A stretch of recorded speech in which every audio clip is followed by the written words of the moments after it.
There is a new controversy swirling around the internet about the separation of church and state in regards to a satanic idol that has been erected on the grounds of the Iowa state capitol. Indeed, my friends, every Christmas, there tends to be, many of you in America may see this, a nativity scene at some building of public significance, whether it be a courthouse, historically the White House, or the state capitol. Well, there are groups within America that have a particular hostility towards Christianity that have tried to exploit those kind of instances to push their own agenda, and in doing so, try to shock and jar people away from wanting to display their religious affection upon public courthouses. The Church of Satan is actually one of these groups. The Church of Satan, which is a LaVeyan Satanist group, and I'll explain what that means in a second, basically goes around the country and they sue public schools and they sue state governments to implement their religion into those particular institutions if Christianity or any other religion happens to have a presence in those institutions. And they did that in Iowa. And so now a lot of people are angry at Iowa Governor Kim Keynolds for allowing, first of all, this sort of Baphomet-esque idol to be erected in the state capitol, and also for not taking it down. You see on your screen what it looks like. It's like a humanoid figure with the head of a goat demon. The goat demon head is actually a quite popular figure within Satanism and within sort of New Age folklorish worship. It's quite popular in pop culture as well. Many of you may recognize the goat head as Baphomet, which is a quite popular deity. And a lot of people, from Jack Posobiec to a lot of folks on Twitter, are just in an absolute uproar. Now, I'll speak frankly. I find this idol horrific. I find Satanism, both its theistic form, which is Satanism that believes Lucifer is an actual god, or its more common form, its atheistic form, which is Anton LaVey, which is the most popular form of Satanism, which believes that Lucifer is simply a symbol for self-empowerment. I find both of them absolutely horrific. But I think a lot of people who are demanding that the government of Iowa take down this statue are not reacting from a basis of rationality and first principles. They are instead allowing their tastes to inform the perspective about how policy should be dictated. And this is the problem in America.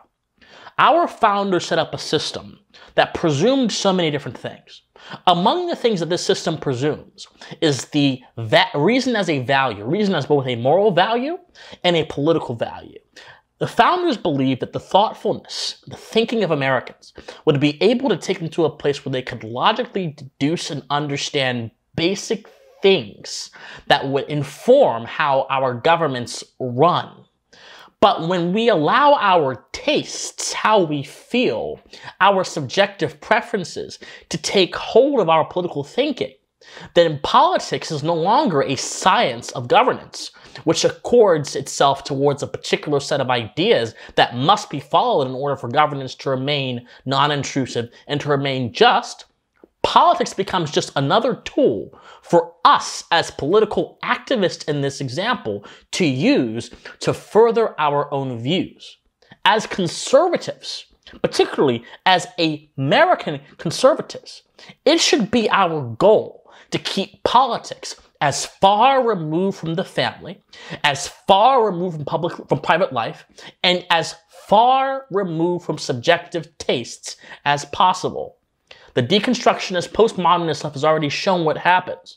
When politics and taste intermingle, what does it happen? It produces this discordant cacophony of nonsense, which degrades the quality of the society, degrades its political institutions, and makes them weapons of whatever political tyrant happens to rise at that point in time. Hello, FDR. Hello, Woodrow Wilson. Hello, Joe Biden. Hello, people. Hi.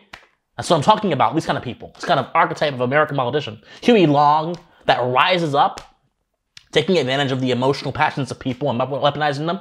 But that's a different story, different day.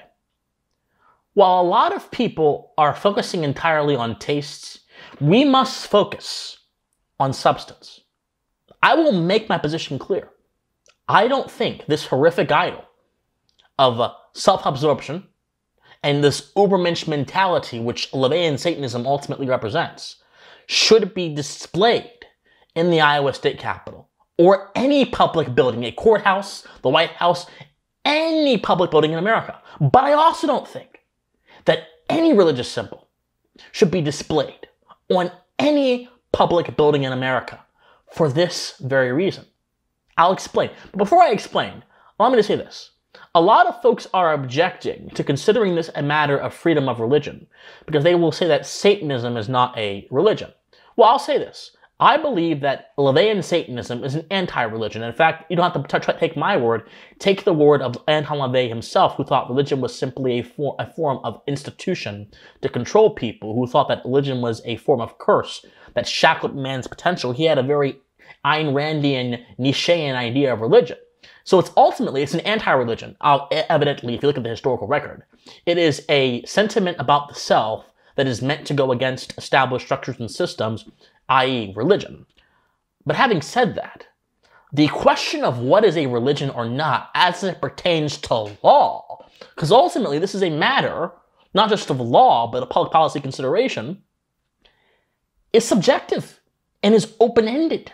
And it has been one of the greatest constitutional challenges of the freedom of the freedom of religion clause. That's not the actual term for it, but it's close enough. The freedom of religion clause in the First Amendment. So if we're going to actually understand this debate from a broader perspective, we're going to have to actually understand what the separation of church and state actually means in terms of what was the tradition that propelled the separation of church and state into codification during the American founding. I'll go very brief over this because we don't have a lot of time in this video. I'll save it for a later video. But there were two men that I want to point your attention to that were very significant to developing the notions of separation of church and state in America during the Enlightenment. Joseph Priestley and Richard Price. Now, Joseph Priestley, many of you intellectual nerds may know Joseph Priestley as a man who was pretty consequential in the sciences. Well, he also was a philosopher as well. He wrote quite a bit of philosophy that helped inform the American founders on how our systems of governments should run. He also wrote about the separation of church and state. Richard Price was a pastor and also a philosopher as well, who helped develop moral theory during the Enlightenment and was also a friend of several founding fathers who ultimately helped found this great nation.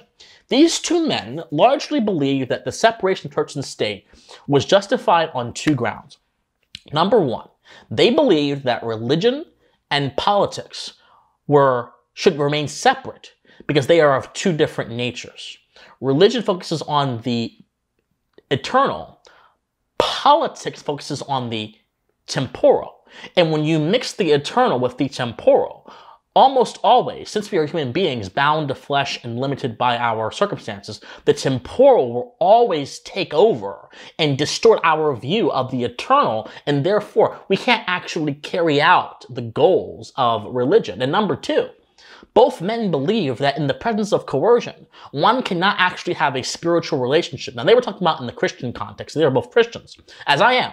But they believe that you couldn't have a spiritual relationship with God when there was a coercive force hanging over you, dictating to you the terms of your faith. These two insights really informed the founders, who were talking to a rather prominent Christian culture at that period of time, in how they decided to structure the role of religion with the state and with the church. This is not to say that someone can't have religious beliefs and use those to influence their political order, but this is to say that the government itself cannot have an opinion or not make an assertion with a mechanism of law on the matter of faith or religion beyond protecting people's ability to believe as they will in the private sphere, so long as their beliefs do not lead them to commit some kind of violence or fraud or abuse of justice against people. This is the idea that so many people are abandoning, that the left abandoned hundreds of years ago, but that people on the right are beginning to abandon. It's called value neutrality. You may have heard some people say that it's impossible for institutions to be neutral. Some people said on Twitter that neutral institutions are actually the biggest lie known to America. But unfortunately, that's not true. The idea of neutral institutions did not fail. What has failed is the temperaments of people who get close to political power and who are corrupted by the norms of power and wish to inflict their vision of the world upon other people through power, as opposed to respecting the proper boundaries, as opposed to respecting the proper limitations that power is meant to transpire in.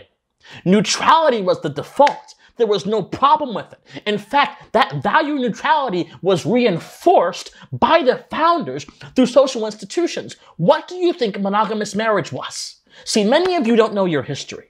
And many of you who do know your history, you need to speak out louder, because this is the stuff that takes governments focused on the principles of republicanism and freedom and turns them into dictatorships that moralize about taste and ignore what is actually permissible under a foundational natural law standpoint.